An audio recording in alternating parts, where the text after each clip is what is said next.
Hello, hello, hello! Welcome back to the Feel Good Factor. I'm Susmita Veganosaurus, and I'm so glad you could join me here today.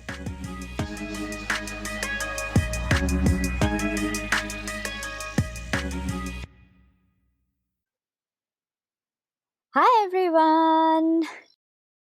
Today's guest is Shivya Nath. I've been wanting to have Shivya here on the show for quite some time, and I'm so glad we finally managed to make this happen. Shivya is a very well known travel writer, a digital nomad. She has a blog called The Shooting Star where she shares a lot of beautifully written articles about her travel adventures, about veganism, and so much more. So today I thought, okay, let's talk to Shivya and discuss more about her life, how she became a digital nomad, and what inspires her throughout her life, what keeps her going, and also how the lockdown has affected her life and how she has pivoted things around. There's a lot of inspiration that's going to be here, and I can't wait to have you all listen to her. Hey, Shivya. Hey Sushmita, thank you so much for having me on your podcast. And I'm glad after so many months of discussing it, we're finally making it happen. Yeah, me too. But there's always a right time for everything, and I guess this is when it was meant to happen. Absolutely. So, Shivya, can you tell everybody a bit about yourself, what you do, and generally what your daily life is like as a travel writer and digital nomad? Sure. So I guess my journey began almost a decade ago when I decided to quit my full time job in Singapore and move back to India.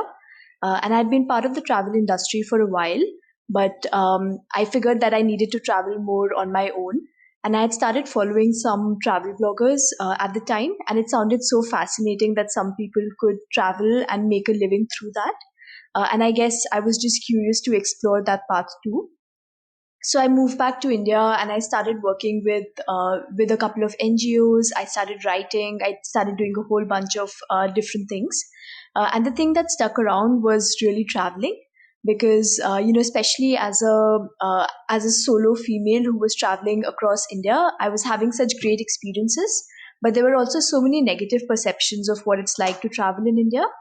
And I guess that really gave me sort of a push to write about the positive stories as well, because I felt like only one side of the coin was being seen by other people.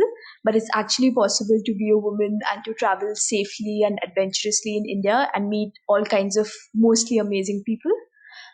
So that gave me a push towards writing, and that's what I've been doing for the past decade in different forms. So I'm a freelance writer, I run my own blog. I've recently started a subscription based storytelling project, and of course, I'm active on social media as well. I've written a book. So I guess like traveling and writing is really at the core of everything I do. And since all my work is online, it gives me the flexibility to be anywhere in India or anywhere in the world and still be working on the go. So that I guess makes me a digital nomad. That's so amazing that you were in the industry, you've seen it, and the travel industry itself in the official terms would be all about a very specific way of traveling, but the way you do it is extremely different. And especially the part about solo travel, that is something that a lot of people are afraid to do. And I have to admit that I myself, until I tried it just 2 years ago, even I never imagined that I could go traveling solo. Not just the safety of doing it as a woman, but also like being alone and just doing things by yourself. It didn't make sense to me until I decided to try it out. And then when I did, it was amazing. It just changed my life. And so many people asked me, like, won't you feel lonely? Won't you feel alone, when you're going around by yourself, doing things by yourself? but it's, it's not very easy for me to explain the feeling of doing that. So can you help me with that? Can you help me with what it is like, the kind of feeling you have when you travel solo? What are the advantages it has in terms of emotions and in terms of generally your mental peace and happiness? And also, what are the downsides that you've seen in terms of sometimes being lonely and things like that? So I guess the one word that sort of sums it up is the feeling of liberation. Especially growing up in India as a girl or as a woman, like we're always told that there are so many barriers in terms of the things we can do and the things we can achieve. I remember growing up in Dehradun, and we used to live in a very quiet and pretty safe neighborhood. But still, my mom would be terrified to even let me walk down the street alone to a friend's place. And I think that's the kind of fear that many of us have grown up with, and some of it is justified, but some of it is also rooted in the patriarchal mindset that's very much prevalent in India, no matter which part of the country you've grown up in. Just this idea that a woman always needs a man by her side or needs Hmm. someone else by her side to sort of tell her what to do or make sure that she's being responsible. But solo travel, I think, in a way, challenges all of that. It gives you the freedom to be just who you want to be in a place where nobody knows you, in a place where nobody is telling you what to do or how to do it. And I think it's so empowering in a way to know that you can make your own decisions and you can live with them. You can be completely responsible for yourself and you can make good decisions. And sometimes I feel like just by virtue of traveling alone and having a good time, I think it places you in a position in life to be able to make your own decisions and to take responsibility for the things you dream of achieving. And so, in that sense, I think it's really empowering. But besides the personal journey, I think it's also a very rewarding experience to travel alone, because typically when you're traveling with someone, you're kind of like, I wouldn't say sacrificing, but you're always trying to balance what you want to do with what someone else wants to do. And oftentimes, you're just kind of in your own little bubble, whether you're traveling with a partner or a friend or a family member. But when you're traveling by yourself, people tend to be a lot more receptive towards you, just because they see that you're by yourself. And I have to say that I've had some of my most interesting conversations with all kinds of strangers around the world while traveling solo, simply because people are a lot more receptive to you being alone. So I guess in that sense, it's also a more immersive way to make deeper connections with the places you go to. That's so true. And when you're with somebody, every single decision, you don't realize it while it's happening. You only realize it when you do it alone. But when you're with someone, every single decision you make will depend on both of you, on each other. So if, say, you randomly want to just get up and go out of the room and take a walk down the street, even that decision will be made based on who is there with you. But when you're solo, you can just do it, and that's it, right? You just get up, you do it any moment. You can live truly, truly in the moment without asking anyone anything, without depending on somebody else's plans. And that is, like you said, so liberating and so true. Exactly. Also, like, when you're traveling with someone who already knows you, you're already kind of bound to some expectations of who you are and who you're supposed to be. Whereas when you're on your own and nobody really knows you in your regular life, you can be a completely different person and not feel judged for that. So I think that's pretty Yeah. exciting as well, and you can discover like new aspects to yourself just by doing that. So true. It's funny that you don't realize it until you actually do it, because when you're with different people in your life, you are there is a slightly different version of you that you reveal to a different person, to each and every person in your life. So yeah, when you're among complete strangers and you absolutely don't know anybody, you can be anything, you can wear anything, you can really be adventurous and in a way uninhabited also. Definitely. So where did you take your first solo trip? So I went to Italy. Oh, wow. I went there as a part of a vegan women's retreat initially. So that was for about 8 days. But then, like I took the week before that and after that to just go around by myself. So pre-retreat I was in Rome, and Rome is so safe and friendly. It's incredible. I got lost. I'm bad with directions, so I got lost innumerable number of times, and I wandered and wandered in all kinds of streets and got back to my room or got back to wherever I was getting to. And every moment of it felt safe, and I was like, okay, I'm just wandering and that's it, la la la.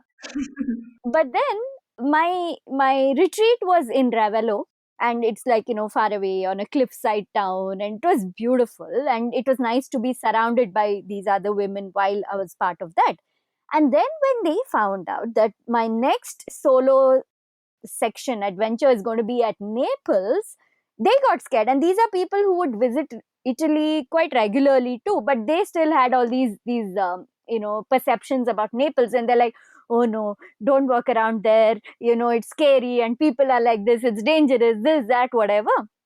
But I'm like, I had learned a totally different thing in Rome, so I thought, okay, let's try Naples too. And Italy is a country which, like India, every city, every town, every place is a totally different culture, totally different feeling that you get out of it.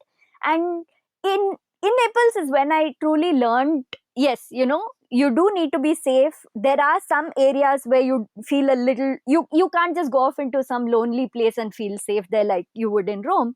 But even that made me feel, like you said, no, you become self reliant, you become more alert, you become so much more responsible, and you can't not do it because you only have yourself to depend upon. Yeah, I often joke that, just by virtue of growing up in India, I think we're pretty much prepared for the rest of the world. It is so true. But then, see, that's the thing, right? Like you said, how your mom would be afraid to let you go down the road to meet a friend like a kilometer away. It was the same case with me. And growing up in Bangalore is one of the fairly safer cities in India, honestly. We do enjoy a lot more of the freedoms that is not there in many other cities. However, it still is, it can be a scary place depending on where you go to. And I grew up in a very, very protective environment. But even then, even with being protected, even with everything, still you get exposed to a variety of people out into the world here. For sure. It's a battleground on its own. Shiva, is writing something that you enjoyed all the time before, or is that something you developed a love for only as you started to travel and things like that? So I think it was definitely something that I enjoyed growing up. But, obviously you hear a lot of things about how it's not practical to think of building a career around writing, or how some people are just gifted writers and the rest of us, just struggle. And I definitely fall into the latter category. But I think it was something I always enjoyed doing, although I never thought that it's something that could actually lead me to the path that I'm on now. But yeah, it's always been part of my life. So the traveling is the traveling because you like to do it, but the writing is what supports it, right? That is how you make your living, that is how you earn through your writing. Am I right? Yeah, so I guess it's a combination of both. Mm-hmm.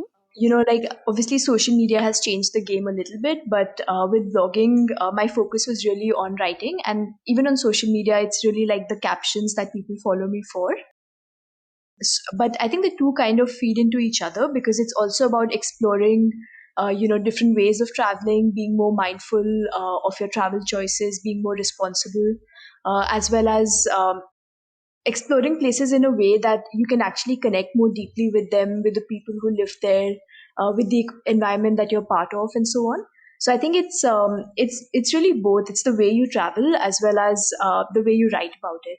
So I think for me, it's I see it as a combination of both. Okay. And the writing part, does is that something you enjoy sitting down every time and doing, or is it like, oh god, I have to get this done, so therefore I have to get it done? What is the process like? Yeah, so I think it's different on different days. Like I think like when I'm working on something with a deadline in mind, it gets a lot more uh, towards the latter, where I feel like I just have to do it. But when I don't really have like a deadline in mind, then I have all these ideas in my head. Like every day I sit on my hammock for like half an hour or something, and there are all these ideas flowing through my head. And that's when I really enjoy the process of ideating, of writing, of bringing things to life just through words. And I think that's pretty amazing because we all tend to use the same words, but just how you string them together can create different feelings among different people. And I think that's what's so magical and powerful about writing. So I do really enjoy the process, but not when I'm under pressure. As with anything in life, I guess. Yeah. I'm sure you feel the same way about cooking. About cooking, about podcasting, about anything. As long as there's no pressure, I love it. If there's a, it's so funny because I ran my restaurant for so many years. I could develop recipes with peace of mind anytime. But when it came to running the restaurant, if I had to actually, I have never actually made the orders for the customers, because then you have to do it in that whole high pressure. Oh my God, this has to be done fast. Oh, all these people around me environment. I'm not capable of that. So I relate to what you're saying. Yeah, I can imagine.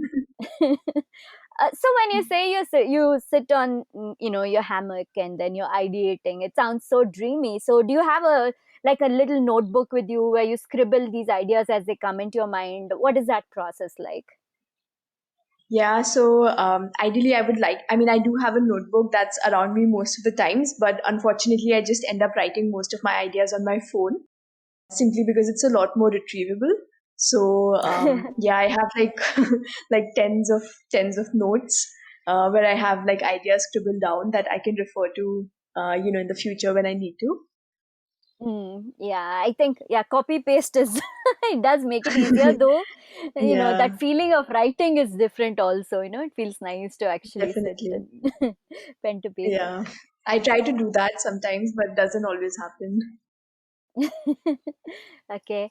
And how do you decide? See, because you have so many ideas that come up and so many experiences, because what you said about how people love to follow you. Everybody likes to read your content because of the captions, whether it's on Instagram or because of the story. It's not just about, it's not like some technical stuff. There are a lot of emotions, there are a lot of real people, and it's all stories that you share, and that's what makes your work so interesting. But then there are so many stories that you're experiencing on a day-to-day basis. So how do you decide what do you share first, or what to write about on a certain day? How do you go about that?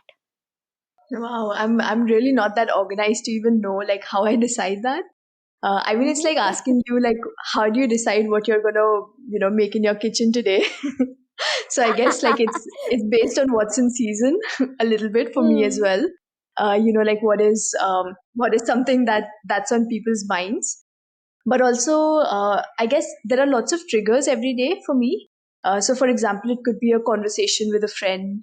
It could be something that I've read about. It could be something that is really bothering me just thinking about it.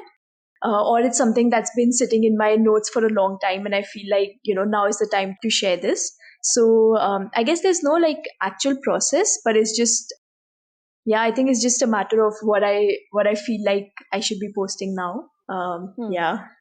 Mm, Okay, so you're going with the feelings, which is, yeah, which is, I do agree that it's the best way to do things, or rather, it works for some of us. Even I'm not the most organized person, and that's why I laughed when you said, when how do you decide what to cook? It's not even about the season or what anybody wants. It's about what's in my fridge. What do I feel like doing right now? yeah. What can I?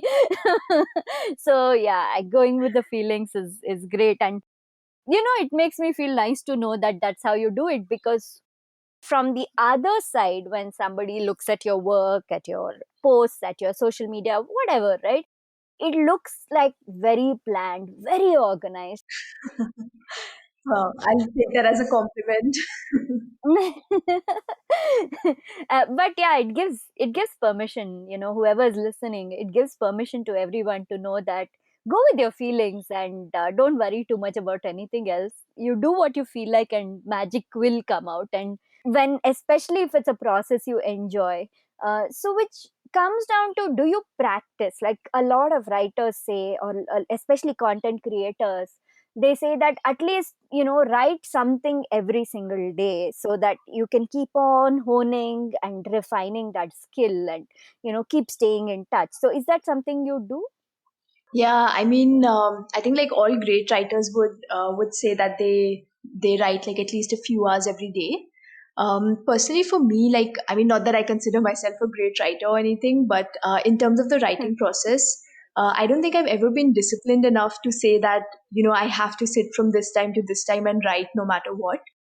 But just by virtue of my work, like I'm writing freelance stories, I'm writing for my blog, I'm writing for my newsletter project, I'm writing for Instagram. So I guess just by virtue of having so many different spaces to write, and just kind of trying to push myself to write a little bit on each, I think just by virtue of that, I do end up writing on most days. So yeah, I think like that has definitely helped in honing the writing skills over time.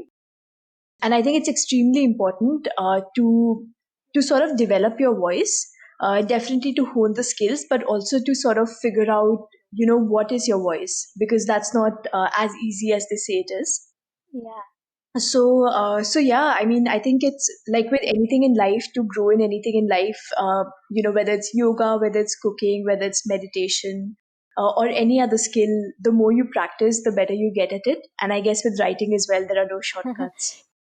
So when I do look at my older stories, like things I've written 7, 8 years ago, I'm kind of horrified by putting something like that in a public space. But I let it be, Yeah. because it's nice to see the Mm. evolution. And I think even if I read something that I wrote just a year ago, I feel like my voice has evolved so much over time, and I think that's only because I've written so much more over time. And I think it's nice to like kind of compare your previous work to your work now and see how things have changed, whether your voice has become more mature or more yourself. Although that's intangible and hard to describe in words, but just that feeling that you are evolving as a writer and maybe even as a person. Yeah, that's so true. And you what you said about what you used to write before, and then you're horrified. This is a kind of a similar case with me when it came to creating recipe videos or even my food blog. But especially the videos, though. What I used to do, the quality, the style, and how it has evolved over the years. But I like this thought of letting it just be there. That's another thing. People are very worried about their social persona, about how people perceive them, and try to hide away all the old stuff or hide away things, the imperfections.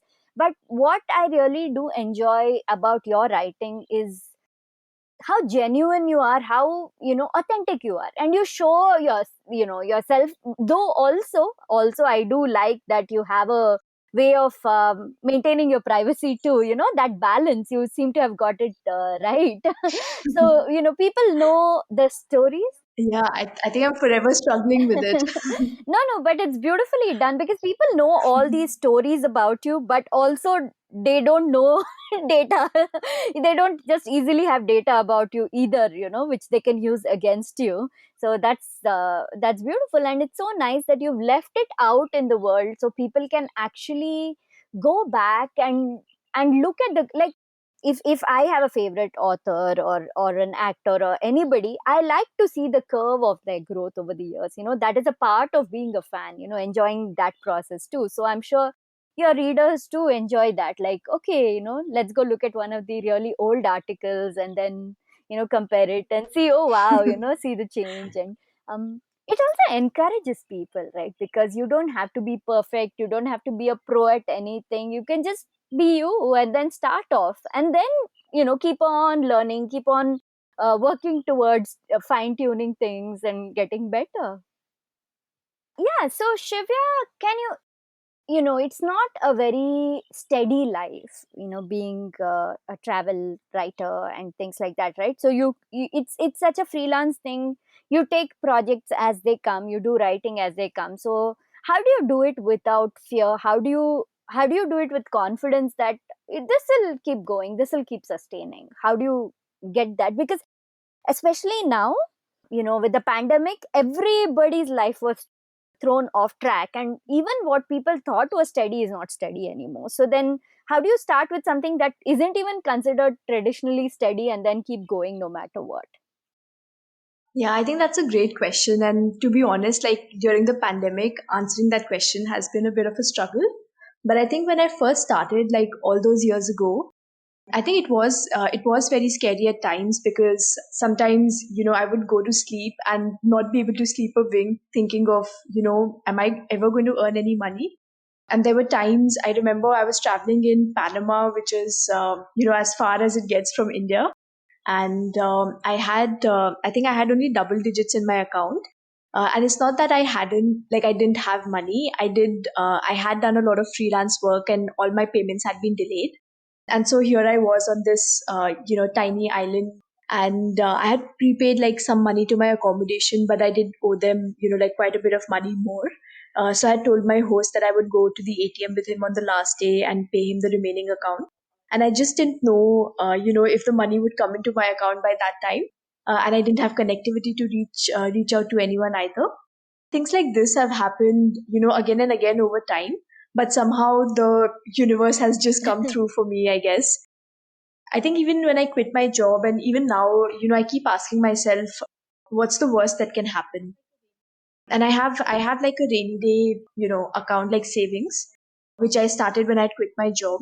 And at that time, I told myself that, if I really don't earn anything for, let's say, 6 months at a stretch, and I have to dip into my savings, then it means that I'm in trouble and I need to, go and look for a steady job and stick it out this time. But luckily, over the years, that hasn't happened. So yeah, I mean, I think we tend to become so serious about life and our finances and our careers, and we wonder, oh my God, what if this happens? What will I do then? But I think we need to stop taking life so seriously, and just kind of have faith that if when we're following our passion, things might work out.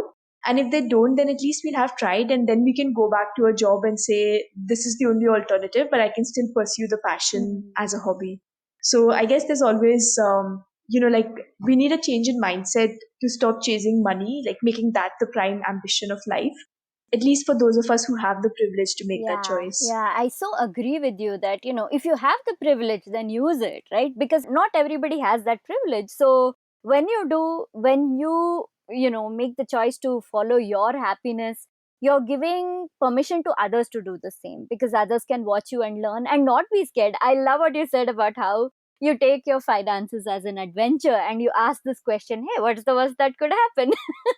That's like a good way to think of it, because if you actually sit down and seriously ask that question, you will realize that it's not as bad as you thought it was. The worst is not as bad as you thought it was, and especially because you have some backup plan, right? And I like what you said about, in all these years you haven't needed to dip into your bank account for 6 months at a stretch and try to go back to a regular job. What about through the pandemic? How has that been? Because if traveling and writing about traveling is your biggest source of, or your only source of income, then how did you handle that? How did you pivot? Yeah, so it's been quite tricky during the pandemic. So initially, I think like for the first few months, I was kind of in denial, just thinking that this will pass sooner than later. But obviously, like then reality hit, and now I wonder if 2021 will be any different from 2020.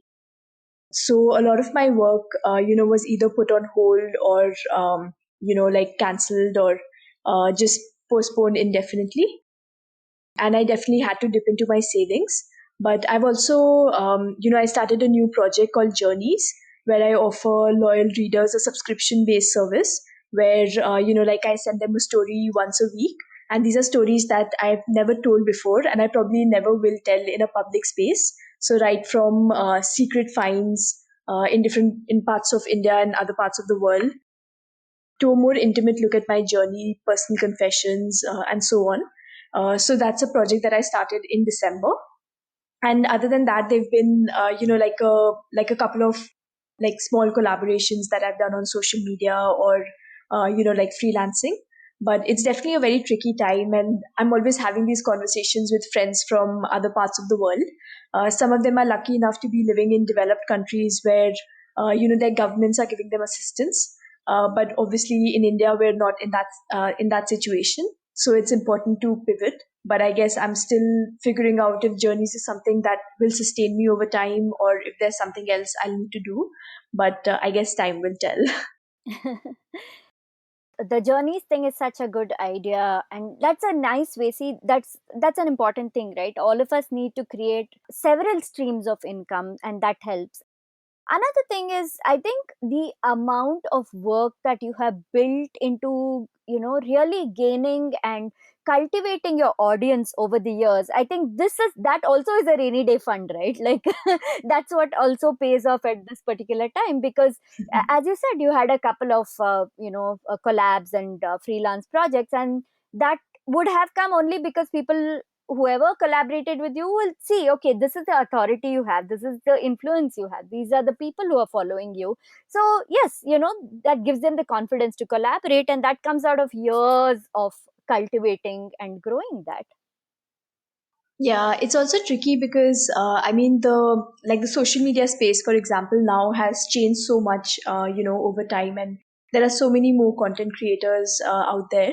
And I think, like personally, for me, it's really important to find the right kind of organization or brand to collaborate with. Mm. So it's not that I haven't, like received offers to collaborate, but if it's something that feels like I'm selling my soul, I feel like I'm not desperate enough to go there yet. And this is like, I say this with absolutely no judgment, because I know that different people are in different situations. And if it's something you have to do, you have to do it. But I feel like I can still hold off a little while longer and try other avenues before doing that. But it is definitely tricky, and especially for me, as someone who's been advocating for responsible travel, for sustainability, for veganism. It kind of really limits the kind of brands I can collaborate with, because I Mm. can't be talking about veganism on one post and promoting a brand that tests on animals on the other. I can't live with myself with that. And that's the same with responsible travel, like, promoting responsible travel on one end, and then partnering with like a company that's asking you to fly on a private jet to, I don't know, somewhere in the mountains. So I think it's always tricky to find a collaboration which will pay you money, but where you can also be true to who you are and what you believe in. Yeah, and I do admire, like you said, yes, people are in different situations, so from the outside we cannot judge anyone. That being said, however, I do admire how you stick to your personal ethics and don't waver from them to whatever extent possible. You consciously stick to that, and it's amazing that you've been able to build this much, collaborate this much, and grow this much over the years, just with this, because so that goes to show, right? Like, if you have a certain audience, you have a certain ideal client you need to attract, and there are plenty of them who will come to you, whether they come in droves right now, or they trickle down one after another, but they are there, and they come to you. And the fact that you have created this brand, like, okay, this is a person who collaborates only with other organizations which are similar to us, that thought also will make a company choose you over somebody else, right? Thanks. I wish all brands had your confidence. Talking of collabs, we recently collaborated for my vegan immersion experience course, and I would love to hear. You've written such beautiful things about it on your Insta and everything, but I would also love to hear your experience personally. What did you feel? Because you've been a vegan for quite some time now, right? I think 5 years now. So, as somebody who's been on the journey already, what was your personal experience with my course? Yeah, so I would say that, like to be honest, I'm quite hesitant to take on online courses, just because I never end up finishing them. Like, Mm-hmm. I'll sign up for all these courses and I'll do, maybe one lesson, and then I just, I don't find the motivation to continue. And so I'm quite hesitant. And I think when you first reached out to me, I thought, I've been vegan for so long. What could I possibly learn through this course? Mm. But I'm really glad that you shared the course material with me, and I think like I started the first video and then I just ended up watching like the first, I think, 5 or 6 videos at one go. Even though you meant for them to be released slowly, but yeah, it was just, it just felt like there were so many pent up feelings and also some sort of negative energy. And I just felt like, this was a friend reaching out to me and telling me to let go of so many thoughts and to think of different things differently. For example, like when I turned vegan, my family thought that I'd lost my mind, that I'd fallen prey to some Western trend, and I mean, this is not sustainable. This is not practical. This is not part of like the Indian culture or whatever. But obviously, like for me, like the reason I turned vegan was the ethical aspect and animal cruelty. And I was very clear that no matter what anyone says, I cannot like consume animal products in any form again because now I know, and once you know, you know. Mm. But I think it was very disheartening for me until recently, actually, to think that none of my family members have even considered going vegan. And like whenever I'm visiting my folks, it's always like the like part of all family jokes that I'm the vegan and I'm like the saint or something like that. And like, I mean, I laugh it off, but it also bothers me that nobody's Mm. seeing that this is like the ethical way. So I had like all these like pent up feelings of frustration and anger and guilt and all of that. But I think something you said in the course, I think it's really part of me now, which is to think that there is so much more that they've done that I should be grateful for. Like whenever I visit my parents, they make sure that they've gone to a supermarket, the day before, and they've gotten, like vegan granola for me, or like plant based milk or something like that. And in the kitchen, they make sure that, no matter what they're eating, there's always like a vegan option for me. And not just my parents, but also, other family members who I've met over time. If I'm at their place, they will definitely make sure that there's like a box of soya milk in their fridge, or they're cooking something, if they're cooking an Indian meal, it's without ghee and without paneer. And I mean, that's all in consideration for my journey.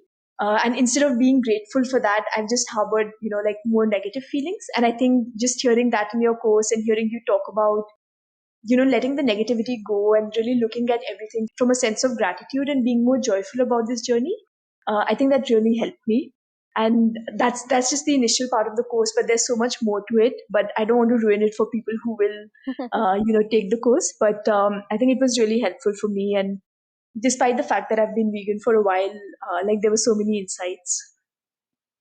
That's so good to know, and it's so heartening. It makes me happy to see that sometimes you need validation, right? Like you build content, you create it and you put it out there, but sometimes you need to know that it is helping somebody. Not validation like, oh wow, this is beautiful, but more like you wanted to touch somebody in an important way, like Mm. somehow make a positive impact on their life. And hearing you say this, reading what you had sent me, it made me feel so good that yes, it was worth the effort.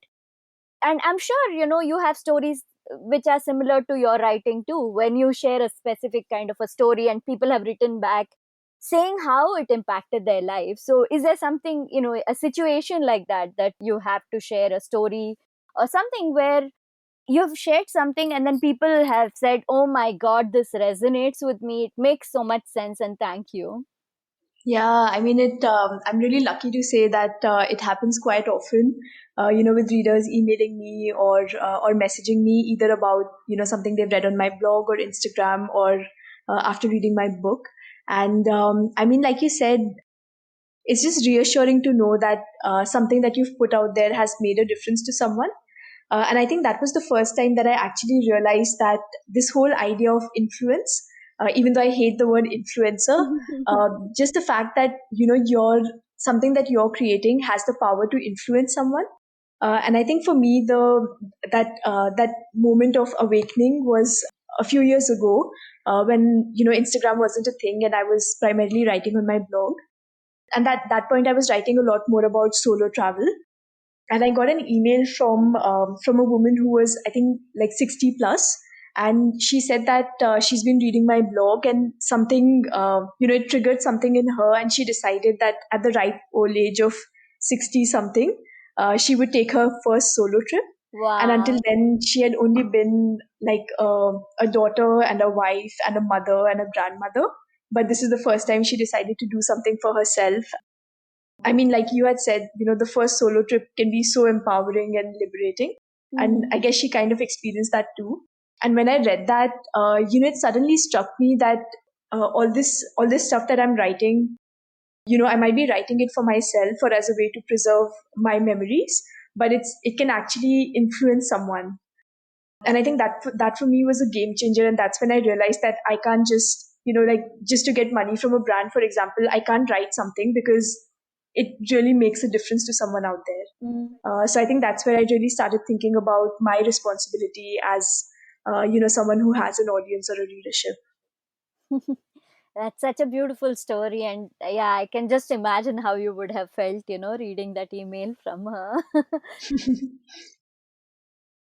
So, earlier you were talking about as a vegan, you travel the world. How have you managed that? Is that easy to do? Is it difficult? Because, often when I hear people say that, oh, I tried to go vegan, but when I travel, I'm unable to do it. But I've seen you go to every remote corner of the world, all kinds of countries, small places, big places, and you've somehow always managed to just stay vegan. How do you manage that?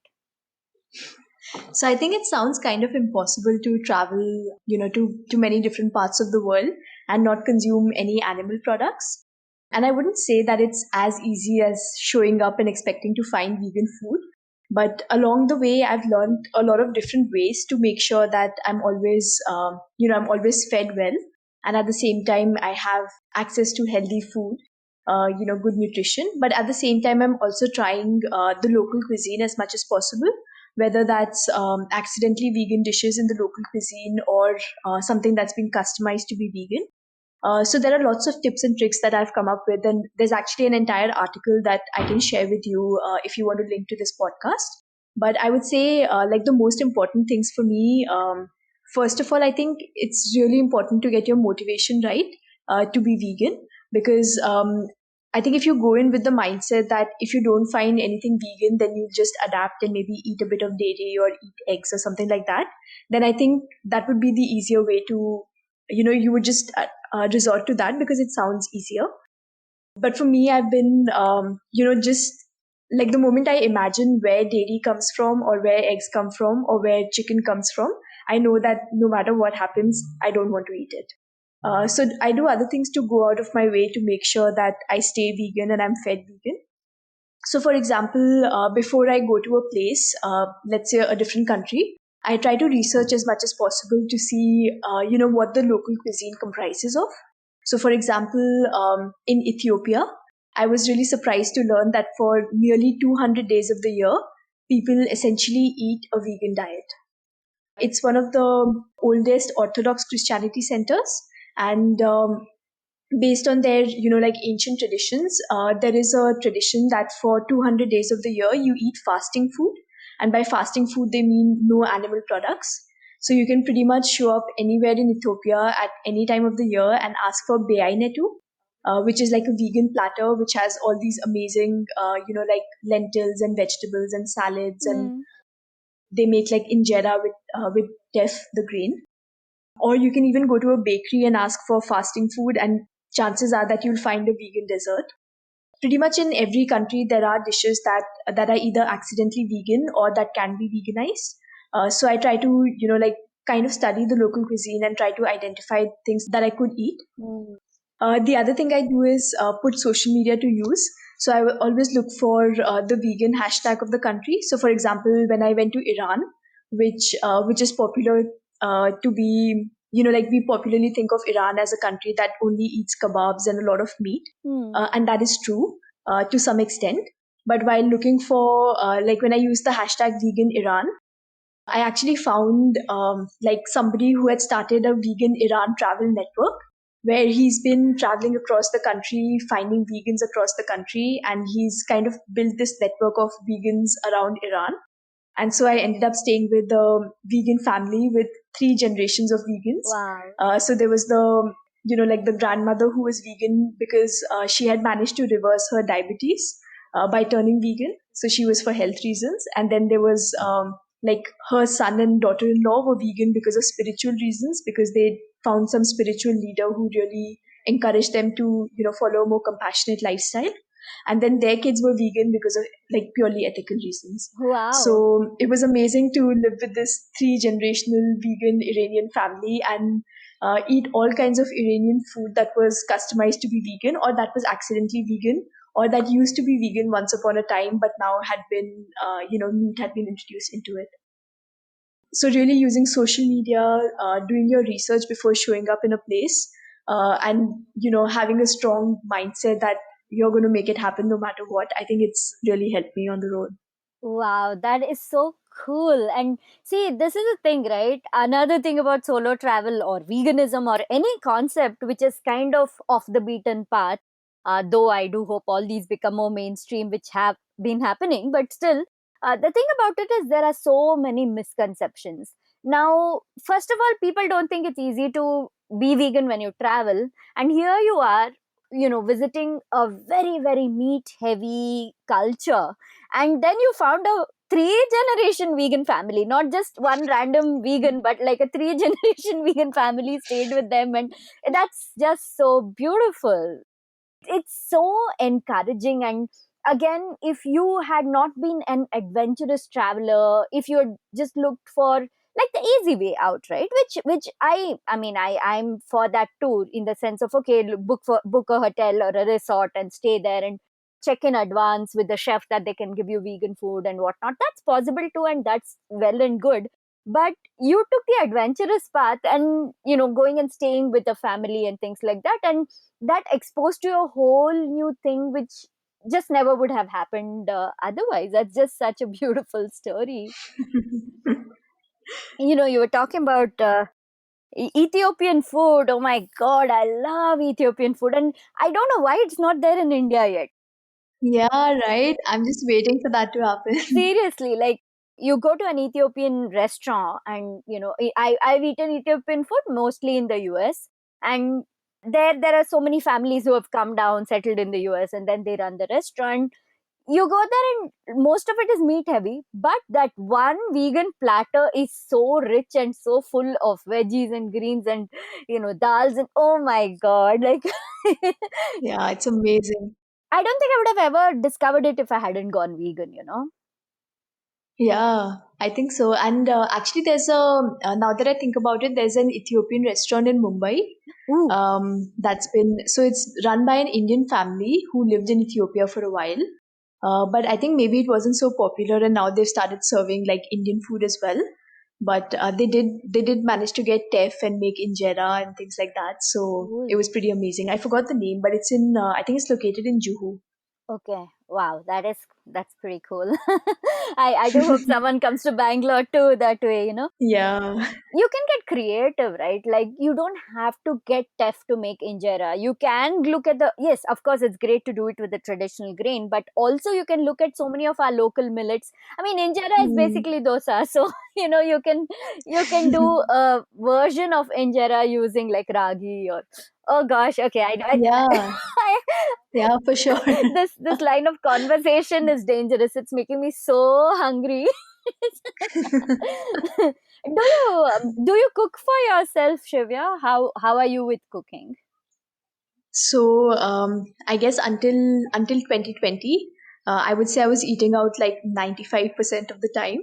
And by eating out, I mean I was staying with I was mostly traveling and staying in a lot of homestays with local families. Or I would specifically look out for cafes and restaurants which are organic, healthy, vegan friendly, and so on. So I was pretty much eating like 95% of the time out. And my culinary skills were restricted to like smoothies and avocado on toast or hummus. But of course, during the pandemic, like many of us who don't cook, we had to learn to cook. And like I was telling you earlier, it was actually quite a revelation for me because I realized that, I can cook, and it's actually not that hard. So right from making like my own like cashew cheese to Indian cooking, or even like making a Thai style stir fry. It's not as hard as I thought it would be. So it's been quite a year of learning and experimenting. I love how when we are cornered into doing something, or cornered into having no other option, how these beautiful sides of ourselves come out, all these hidden talents and hidden capacities, just come out and bloom. Yeah, for sure. And I like how you said it's not as difficult as you imagined it would be. And I do believe that's because you're cooking vegan food. Vegan cuisine is so easy. It can be, I mean, it can be as gourmet and complicated and as lengthy as you want it to be. If you want to make it that way, no problem. But if you want to do a super simple meal with just like 4 5 ingredients that you have lying around, no problem, even that's possible. It's all about just putting the right flavors, the right textures, and bring it all together, and that's it. When I turned vegan 18 years ago, and the concept was unheard of back Wow. then. And I had to make everything myself, most things myself, though I did have some options. Most of it I had to make myself from scratch. I even used to make tofu at home from scratch. Then of course I got spoiled for choice, and then I got lazy. But that being forced into doing that is what triggered my passion. Like, turning vegan is what triggered my passion to actually cook and bake and discover other kinds of cuisines and learn more about it. And that being cornered into it is what really opened up my world. And I often tell people this. I'm like, be open to it. Don't just think, okay, I don't like cooking, I'm not good at cooking, or anything. This is applicable to anything in your life. Approach it with some curiosity, and you never know what's going to come out of it. Yeah, actually, I felt the same way. Like maybe not so much like towards cooking until last year, Hmm. but just in terms of food, like I think like it was turning vegan that also turned me into a foodie. Because before that, I would just go anywhere and eat anything and not really have great appreciation for food. Like I mean, most of my food would be like really cheesy or buttery, and that masks all the other flavors. Yes. But I think it was turning vegan that made me realize that like how your palate can taste so many different flavors, and there's so much in the ingredients, and there's so much in every cuisine. So I think it really turned me into a foodie as well, and made me so much more curious and appreciative of food. So and people usually think that the opposite would happen when you turn vegan. Yeah, yeah. That is such a misconception. You think that your variety is actually reduced, but it actually just blows up and expands like crazy. It's so true. It's so true. Well, Shivya, before we wind up, is there anything else you'd like to share with the listeners about just following your joy, and how you have made things possible, how you have pivoted when life has thrown you a certain curveball, anything at all? I think it's high time that we stop thinking like within the box, because both while growing up and even as adults, a lot of people will tell us that the things that we dream of doing are silly, or they are impractical, or they're good enough for kids, or they're good enough as a hobby. Or even like even choosing a path like veganism, for example, which is not mainstream, that it's not the conventional way. And I think we need to stop listening to all these other voices around us and listen to the voice within, because I think that's the one that knows that, like that identifies with our passion, our conscience, and it can really guide us in directions that we never imagined we would move. So I think it's really important to listen to that inner voice more than any of the voices that we would hear externally. And ultimately, I think we have only one life, and this is the only life where we can, pick a path, or pick many different paths and experiment, and really see what we are capable of, and what we're capable of experiencing and achieving and feeling. So yeah, it's great to listen to that inner voice, is what I would say. That is such sage advice. Thank you so much. And it's never enough how many times people hear this, because this is something we all need to be reminded of again and again. Even if we follow it, sometimes we need to listen to it again to realize, like, oh yeah, I need to tap into that inner voice. So thank you so much, Shivya, and thanks so much for making the time to have this conversation. I know it's going to bring a lot of inspiration and a lot of value to all the listeners, so I really, really appreciate it. Thank you so much for having me, Sushmita. I'm glad we had this conversation, and I hope to see you in person soon, one of these days, maybe over an Ethiopian meal. Ooh, that sounds dreamy. Surely, surely, Shivya. Okay, all right then. Take care. Bye. Take care. Bye. Oh my God, wasn't that an amazing conversation? I loved how easily the whole discussion flowed and how we covered so many topics. Shivya is such an awesome person, and I hope you all got really inspired by her message. If you want to get more inspirational content from her, then visit her website, The Shooting Star. I'm going to share the link in the show notes. And also follow her on Instagram at SHIVYA. You will be blown away by the kind of stories that she shares here. And believe me when I say, if you keep reading her content, you'd want to pack up your bags and just start traveling the world. I'm gonna share a link in the show notes to her Journeys subscription, the project that she was talking about, as well as my vegan immersion experience course that came up during our conversation.